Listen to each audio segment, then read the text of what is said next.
Editing Holly here. I have to apologize in advance for this wig. I'm really into wigs. I don't have a huge budget for them yet. I think they're a lot of fun, especially as someone who has naturally really fine hair. I decided to wear this one for this video, and as it turns out, on my better camera setup, it looks so fake. So just you know, a little disclaimer to let you know that I'm fully aware. Thanks, and enjoy the video.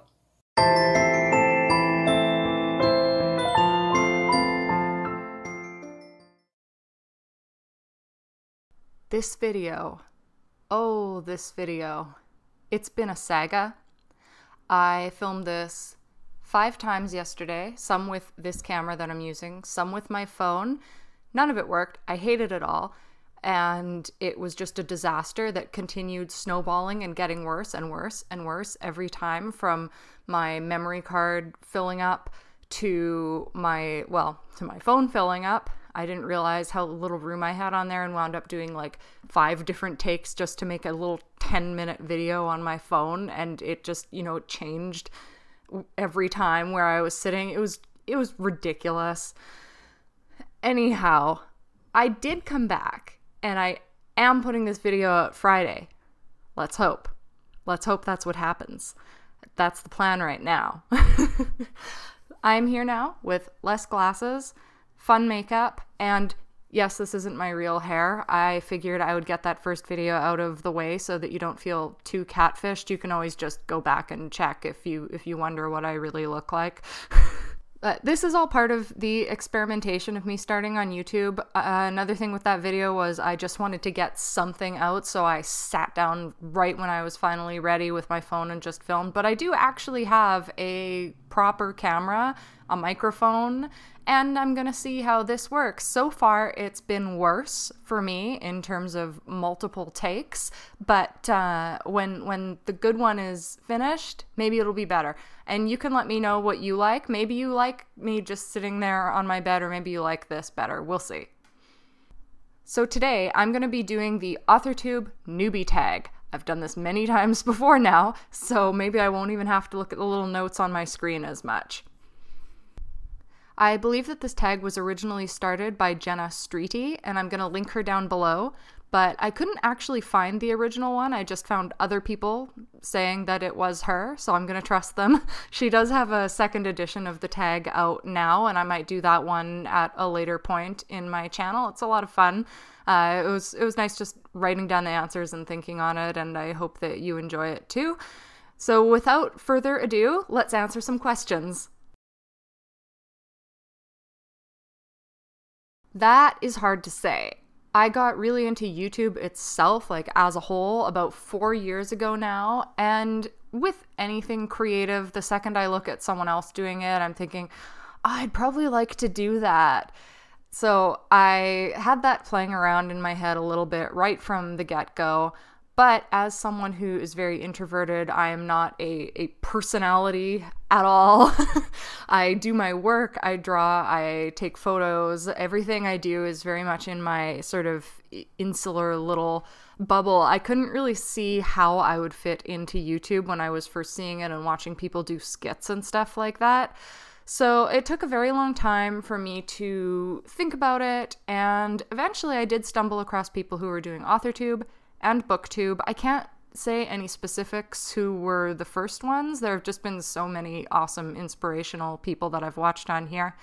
But when I did see that, I thought, oh, that could actually be a space where I would be comfortable and where I could create content that I enjoy creating, that maybe other people will enjoy, and that I can continue with for a long period of time. For this one, I am a big fantasy geek.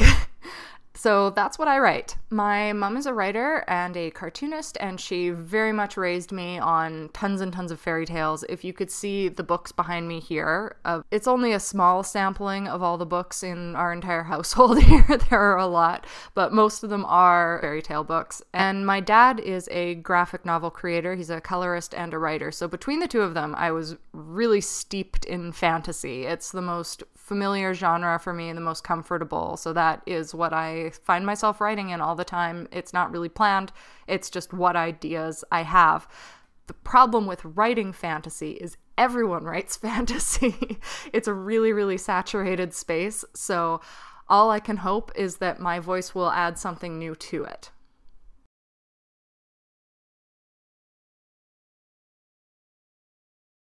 I guess, unless I'm missing some terminology here, I guess I kind of addressed the category of story last time. But I am definitely a basic bitch when it comes to my present tense, third person narratives. In the past, I have had fun exploring other tenses, other points of view, but I tend to do it now just for small segments in my stories, like flashbacks or sex scenes where I want to be like a little more artsy. I guess I could do even more of it, try to add it more into my writing, be conscious of it. It would probably be a good idea because, I mean, experimenting is how you get better at art. Even if you fall flat on your face while doing it, you're learning something. Unfortunately, the only thing I can think of now when I hear second person POV is you, and that's a little disturbing. So now that I'm only going to want to write disturbing things from that point of view. I'll try to strike that from my memory. I think this probably originated with NaNoWriMo. Could be wrong, so if you don't know those terms, I think they're kind of self-explanatory. Plotter, you plot everything out. Pantser, flying by the seat of your pants. Plantser, a combination of the two. And as I took the quiz on NaNoWriMo, I am indeed a plantser. Not just because of the quiz, though. That's definitely me. I used to be a major pantser. I would just sit down, write whatever, see what happened. I would even do random chapters sometimes if I really wanted to write something and hadn't gotten to it yet. But that way I got nothing done. So I have changed, and now what I do is before I write anything in a novel, I will sit down and I will very roughly outline every single chapter. Just like a little paragraph will say what is going to happen in that chapter. And only when that's complete, chapter 1 all the way to the end, then I sit down and I write. But there is a ton of room for creativity within that. So like I'll add more chapters if necessary and expand on that little blurb a lot as I write. I am both self-published and yet to be published. I've got a short story called Neverland, which is a reimagining of the Peter Pan story. I might redo it at some point, though, because that was written 11 years ago, and there's a lot more that could be in there. Then I have 2 other self-published graphic novels. One is a shorter one, and it's Eternity Issue 0, and then there was Eternity Issue 1, which is longer.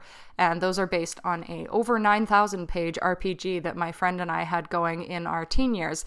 And that's not an exaggeration. I'm not memeing. It is literally over 9,000 pages of conversation back and forth. Something like 9,230. I don't know. It's nuts.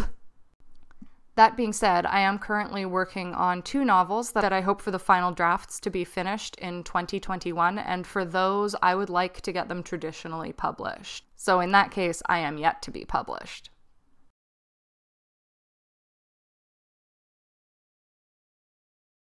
Well, none of those yet.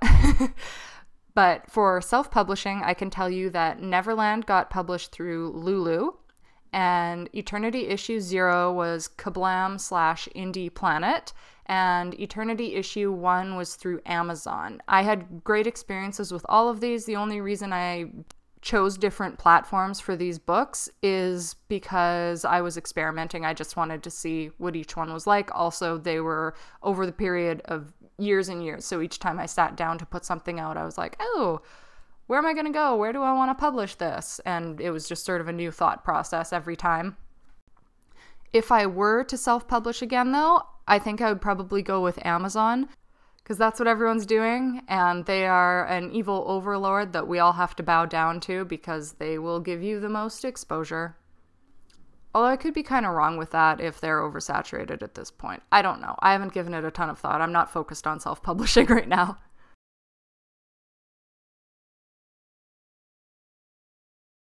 Well, as an author, aren't they all Authortube related videos?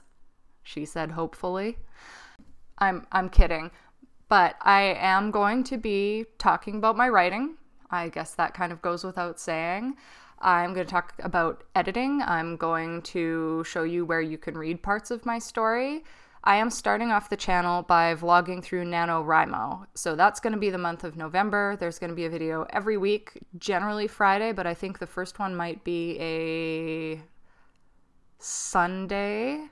And that is because I would like to start right at the beginning of NaNoWriMo. I've got a little unboxing that I want to do and just start everything off right at the beginning of the month rather than the first Friday of the month. After that, there will be vlogs every Friday outlining what I've been doing through the week, where I'm at with my story, lots of footage of me banging my head against a desk, things like that.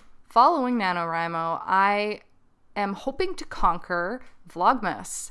This will mix in my December activities in Montreal, maybe show you a bit more about the other things I'm passionate about, drawing, exploring the city, such as can be done in COVID era.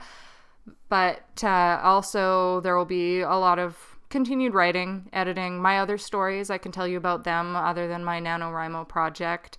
It is a big task, but since I'm not that good of an editor right now, I think it'll be a trial through fire for me, and I can come out the other side being better at this YouTube thing. So this channel will be a bit of a hybrid, but its main focus is always going to be writing.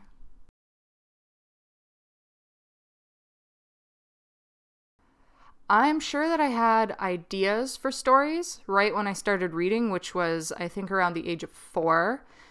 But not being able to write yet. I'm not sure when I actually put pen or pencil to paper and was writing stuff down. I had stories in my head as long as I can remember. Being raised by 2 parents who are artists and writers, I was very much in that atmosphere constantly, so it's always been in my head. I can't remember a time when I was not creating in some way, shape, or form. I always thought it was funny because you have some families who are like the doctor family or the lawyer family, or they've got a small business that they expect you to go into, and it's like, okay, you're going to go to law school or you're going to go to medical school, and they always say, oh, you know, you don't want to wind up being a starving artist or something like that. But with my family, the expected path was artist.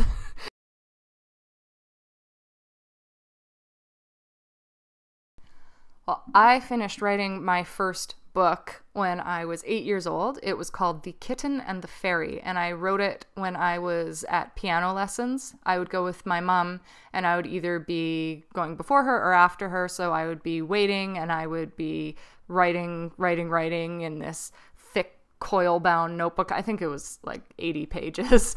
But eventually I finished it and it was illustrated and everything. I'm not sure where it went. I assume that my mom still has it somewhere because she's held on to a lot of things, and that one was kind of iconic in my childhood history, but I haven't seen it in years. If I can find it, maybe I'll do a reading of it on this channel.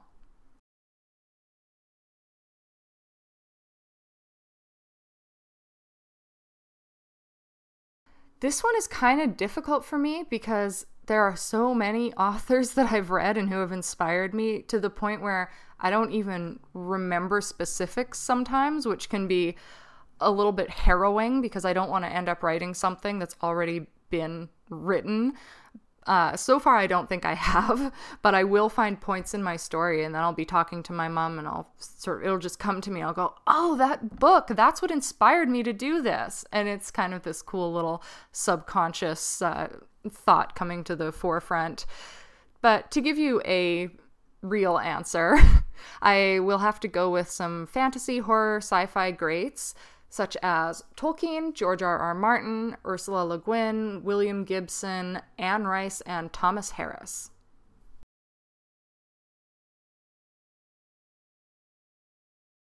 Holding true to my Plantser hybrid roots, kind of both. I know when I'm going to have free time, but I schedule my free time, so it's like a large scheduled amount of time. It's like, I'm going to schedule a week where I will write during that week, because it really depends on how much I've got going on at work and how much that is going to be in my head and stopping me from getting out of my head to write. That being said, like I talked about in my first video, I have been forcing myself to sit down and write more and scheduling that time. It doesn't always work. I think that with NaNoWriMo, that's going to help me get on track with that a lot more, because over the past month and a half, I guess, I haven't been doing as much as I should have. But with Nano, you've got a daily word count goal, and you do have to write every single day. Therefore, I am hoping that Nano gets me back on track.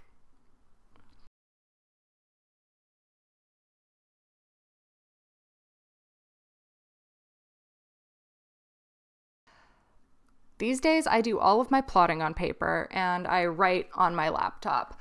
I used to like to write in a notebook first, but it's incredibly annoying to do all your writing and then have to type it up after, so I kind of gave up on that, and now I just do all of my plotting in a notebook because I really like to have that on hand and be able to just go through the pages rather than having like sticky notes on my page. That way my laptop just has my writing and I've got my mental mess beside me in paper form.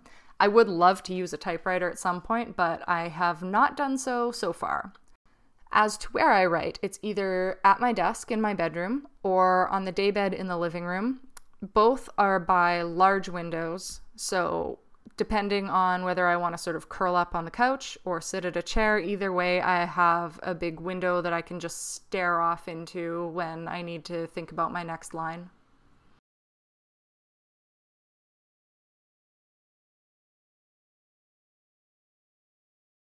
Number one is just having another creative outlet. I like trying new things and I like attempting to perfect them. And video is something I haven't worked on in a really, really long time. I took film courses in university and also summer camp when I was, I think, 15 or 16, and I loved it a lot. I just never did a lot of hands-on stuff in my own time, so now the time has finally come for me to do it. I haven't edited since that one course when I was about 15, so that's why I'm so terrible at it, but I will get better. Aside from that, I do like the idea of the community. I'm looking forward to talking to fellow writers, readers, and just viewers in general. So that's the tag. I don't have anyone else to force to do this, but if you're uploading here, I think you should give it a try. It's a good thing, even if you have to do a million takes of it, just sitting down and talking, I think I'm already getting better at sitting in front of a camera and talking simply because of it. So it's a really good exercise to just try if you're new to Authortube. If there is anything else you want to know about me or about my writing, comment down below. I don't have a lot of people following me right now, so I will be able to answer all your questions. Just try not to be too creepy. I've got a pretty high threshold, but there are limits to everything. If you're looking to see what I do when I am not failing in front of a camera, you can follow my Instagram, my Twitter. I've linked them down below. I've got a art Instagram with some photography and stuff, and I've also got the Instagram for this channel, which is writing focused. And my Twitter is just a whole lot of retweeting and blabbing about really inconsequential things. So I will be seeing you next week to kick off NaNoWriMo. And until then, maybe you want to like and subscribe. That would be cool. YouTubers ask that stuff, right? Yeah, maybe. You could give it a shot. Thanks for watching, and I hope you have a great day.